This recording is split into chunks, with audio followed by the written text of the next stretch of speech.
Hello and welcome to History ED. In today's video, I'll be talking about the vicious crimes of Lobster Boy. Enjoy. Grady Stiles Jr., who became known as Lobster Boy, was born in Pittsburgh in 1937. Grady Stiles Jr. was the fourth child of Grady Stiles Sr. and his wife, Edna. According to Grady's father, the Stiles family had a long history of ectrodactyly, dating back to 1840. Ectrodactyly involves the deficiency or absence of one or more central digits of the hand or foot and is also known as split hand or split foot malformation. Capitalizing on his deformity, Grady Stiles Sr. was a sideshow attraction in a traveling carnival. After Grady Jr. was born, he was folded into his father's sideshow act at the tender age of 7. Stiles' case was pretty severe. In addition to his hands, he also experienced ectrodactyly in his feet and therefore could not walk. For most of his life, he primarily used a wheelchair, but also learned to use his upper body to pull himself across from the floor with impressive strength.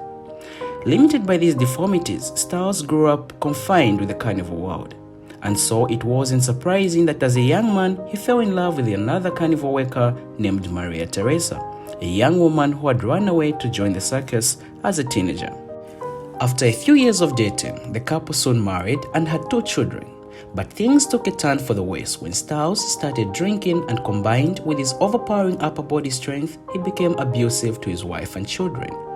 When Stiles' teenage daughter, Donna, fell in love with a young man that he didn't approve of, he murdered his daughter's fiancé in cold blood on the eve of their wedding. At his trial, he admitted his acts with no remorse whatsoever, but pointed out that he possibly couldn't be imprisoned because no jail could properly accommodate his disability. He was subsequently let off with 15 years of probation and allowed to return home. Though they had divorced during the trial, for reasons that no one either in the Stiles family or outside of it has been able to understand, his first wife agreed to remarry him in 1989.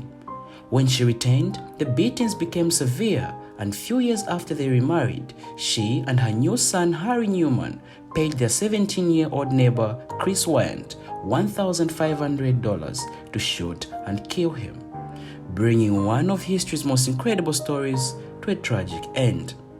Neither one of them denied that they had killed Stiles.